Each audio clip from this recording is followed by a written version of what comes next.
club anti-MMA qui se trouve donc à Fort-de-France en Martinique. Voilà, très bon contact, des gens expérimentés, des gens intéressés et ouais, une bonne énergie, bonne humeur aussi. Bonne soirée, hein, merci. Donc, Florin qui est un de nos anciens élèves qui donne cours ici dans cette salle maintenant depuis 2 ans. Et donc voilà, ça faisait un petit temps qu'on discutait de l'opportunité de venir ici en Martinique. Je sais que c'est une très très belle île aussi, mais je voulais savoir au niveau arts martiaux un petit peu quel était le niveau. Et je voulais savoir aussi qu'est-ce que Florin faisait concrètement dans sa salle et voir un peu comment il avait évolué, comment il avait progressé, etc. Droite, et alors quand vous frappez gauche-droite, vous travaillez vraiment bien avec votre hanche. 2, 3. Après en mode taille, son plus de passe, en s'en allant un peu plus de côté. Okay, donc c'est pour ça que pour le moment que ça équipe sur plus. Ça équipe au plus, ça passe vraiment super bien. Si vous montez le pied, vous faites un petit bond. Vous savez que vous mettez bon en combat, vous devez frapper. Pas tout le temps, mais au moins de temps en temps. Okay, donc 1, 2. La passe, c'est pas tellement dans le mouvement, c'est important, c'est dans l'intention.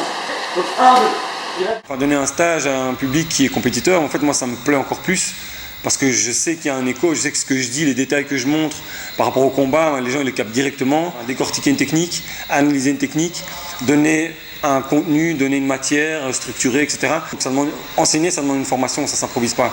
On peut être le meilleur champion, le champion du monde, ça ne fait pas de toi le meilleur prof. Donc un champion doit aussi pouvoir apprendre à enseigner des techniques. Vous regardez au visage, vous frappez en bas. Okay, vous regardez au visage, vous frappez en bas. Ou alors vous regardez en bas, vous frappez en haut. Le deuxième que vous allez faire, c'est un autre petit. 1, 2, 3, 4. Je peux le forcer à bloquer et je passe en dessous. Okay, ça marche super bien. D'accord. Okay, je veux votre enchaînement, je passe. Voilà, je veux votre problème. Les techniques de base, ça reste toujours les plus importantes. Même les boxeurs professionnels, ils travaillent leur job, ils travaillent leur sport tous les jours, comme un tournevis. Bon, voilà, c'est ça qui fait que le gars il va commencer à se méfier. Et je la pam, normalement la deuxième passe. Donc je la reculais, et je recule. Là, je recule, je rentre, et là je viens. Allez, avec la droite,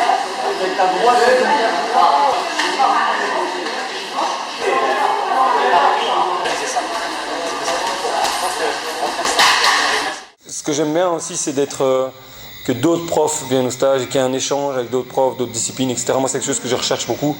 Parce que comme je disais, moi je préfère encore donner des stages quand il y a des profs qui sont là, des avancés qui sont là, parce que je sais qu'ils sont vraiment réceptifs. Alors ils sont plus exigeants aussi, mais moi ça me pousse à élever mon niveau. Donc quand je sais qu'il y a des gens qui sont bons, quand je sais qu'il y a des gens qui expérimentés, ça me force à pousser mon niveau d'enseignement. Et de démonstration aussi, parce que c'est important quand on fait une démo que la démo soit crédible. Ça joue énormément dans un stage, quoi, avec des gens qui sont dans la pratique. On ne peut pas mentir, quoi. Si vous avez un réflexe de faire ça, pourquoi pas avoir un réflexe de faire ça. Et c'est exactement la même chose, sauf que là j'ai sa jambe. Et la course sur la sol. On peut vraiment venir avec du tibia au niveau de la gorge. Vous traversez. Très rapide. Juste ça. Alors là c'est différent. C'est moins puissant mais c'est plus rapide. Vous pouvez simplement vous positionner comme ceci. Et bien respirer.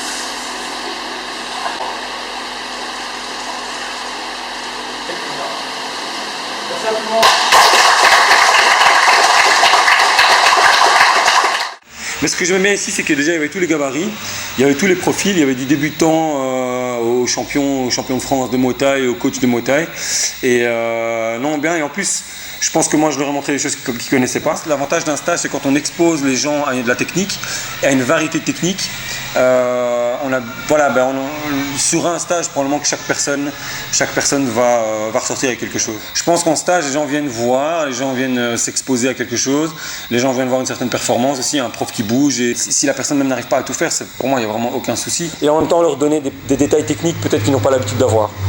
Qui sont propres à mon enseignement aussi. Donc ça me plaît énormément et là le retour est positif, donc pour moi c'est que du bonus, quoi.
Kali est ici en Martinique, ça n'existe pas en Martinique, donc le Kali, les arts martiaux philippins.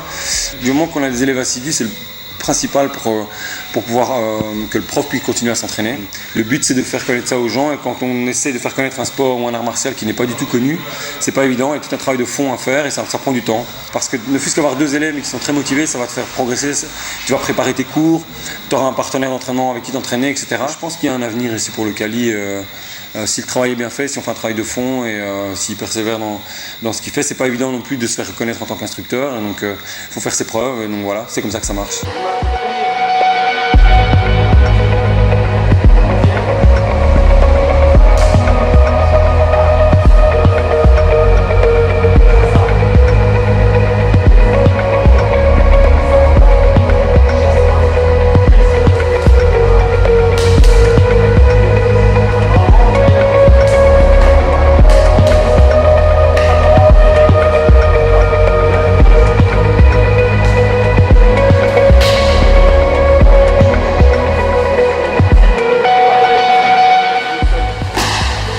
Donc le principe du Kali, c'est que on part des armes pour pouvoir se jouer à un mur très confortable ou un mur pour une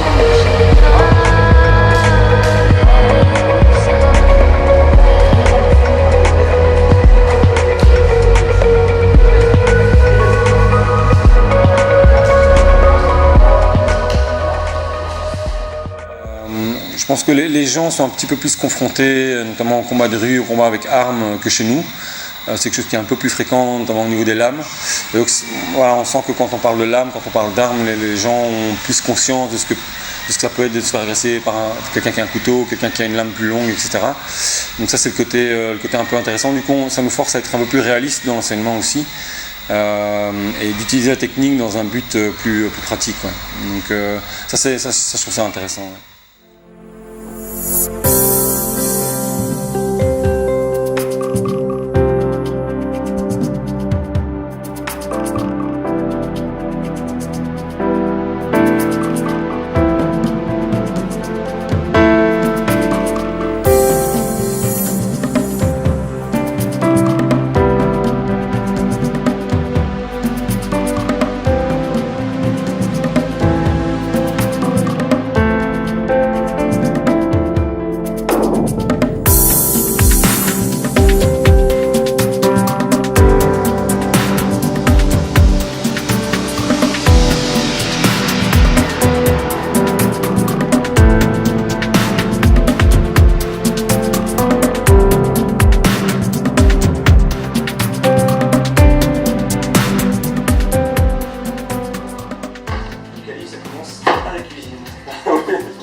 Ouais, c'est important. Non, là-bas. Non, tu vas me servir pour cela, moi je mets.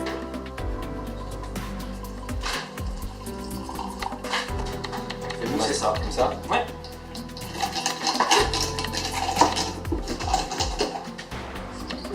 Santé ou quoi?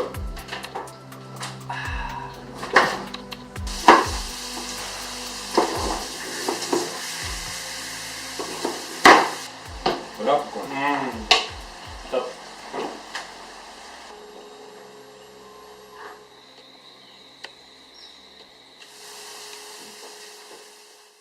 Je crois que la Martinique fait partie un peu dans l'imaginaire des gens des îles paradisiaques, et c'est vrai en fait. Je crois que la légende n'est pas fausse, et la réputation n'est pas volée. Ouais. Non, c'est vraiment super ici.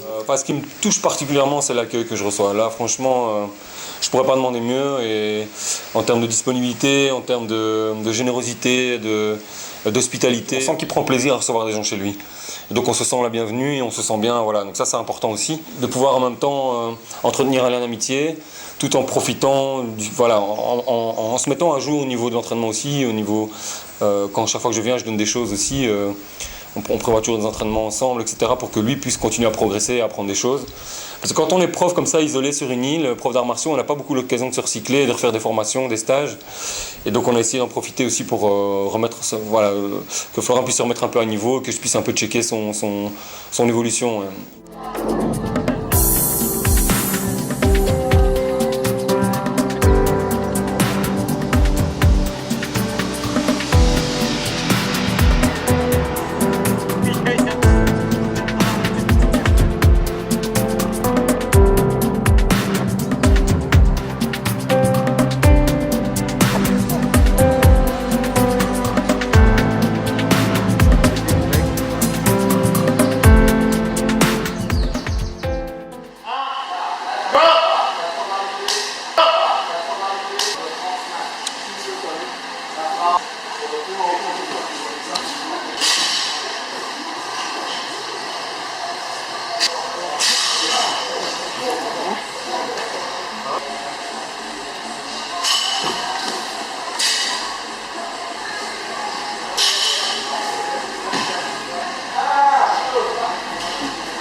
Session d'entraînement intense, 40 degrés à l'ombre, il est 20h et il fait encore 35 degrés dans la salle. Donc, Ça rappelle des souvenirs? Ouais, mais ça rappelle la Thaïlande, on fait du sparring pendant 1 heure, donc des rounds de 3 minutes avec 1 minute de pause. Un bon niveau avec des combattants, je dépasse un peu mes limites, etc. Mais en même temps, à chaque fois, je me sens à l'aise. Je sens que, voilà, avec mon expérience, je peux vraiment m'entraîner avec pratiquement n'importe qui, peu importe où je vais m'entraîner en fait, donc peu importe l'endroit où je suis. Ça, c'est vraiment agréable. Donc à chaque fois, je prends un grand plaisir à refaire un sparring, même si c'est dur, même si on transpire, c'est ça qu'on recherche aussi.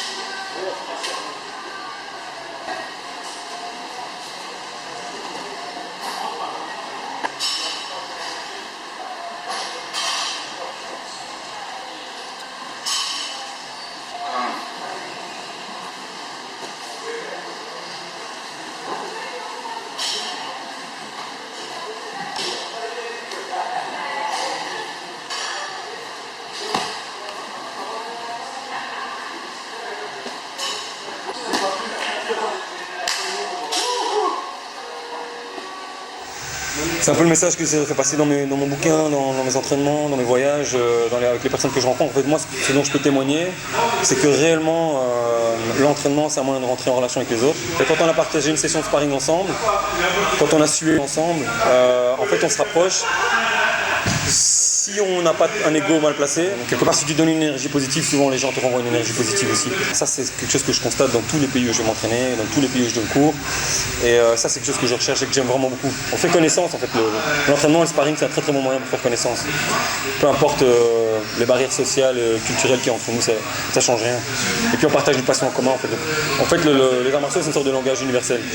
Peu importe que tu parles la même langue ou pas, ça change rien. Tu fraternises à travers l'entraînement. Je dis pas que c'est le cas pour tout le monde, mais en tout cas c'est mon expérience à moi.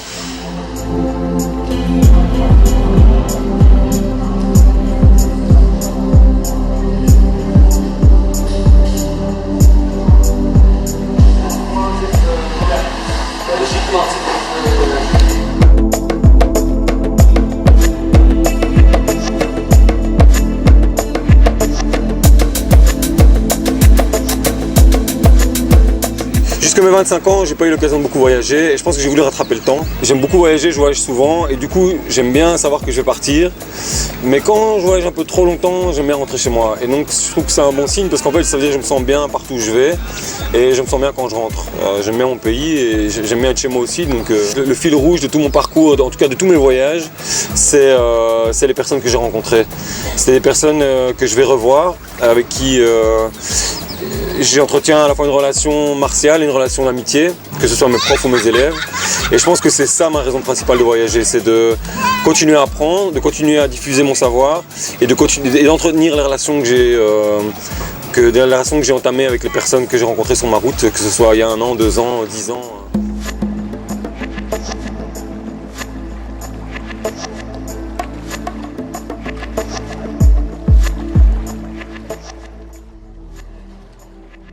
En fait, ce qui ressort après un certain nombre d'années dans les arts martiaux, mais comme dans tous les domaines, quand il y a une relation un peu plus proche avec quelqu'un, c'est le côté humain. Et ce côté humain en fait est super important. Je veux dire, si on ne s'entend pas avec une personne, même si elle a beau être la meilleure du monde dans un art martial, on n'a plus vraiment envie de s'entraîner avec elle, ou si on a des conflits, etc. Et après au-delà de ça, oui, je pense qu'il y a un certain feeling que j'ai avec mes élèves ou avec mes profs qui fait qu'on continue à se voir et qu'on continue à s'entraîner ensemble. Donc le facteur humain est un facteur important, ça c'est clair. Surtout avec les années, parce que voilà, on est tous des êtres humains, on a tous des défauts, etc. C'est quand même toujours cette forme un peu d'admiration ou de respect pour ce que la personne est. Sinon ça me paraît dur de tenir sur le long terme, et je pense que c'est pour ça aussi que beaucoup de gens arrêtent, parce qu'à un moment donné la relation avec les profs entre élèves ne fonctionne plus. Donc le côté social, le côté humain, c'est un facteur en tout cas qui peut-être au départ n'est pas si important que ça, mais avec les années ça devient vraiment important. Je pense que l'important c'est de pas se prendre trop au sérieux, ça c'est vraiment super important, et de faire les choses sérieusement mais de pas se prendre trop au sérieux, et c'est ce qui permet par la suite d'avoir des bonnes relations avec les gens, je pense.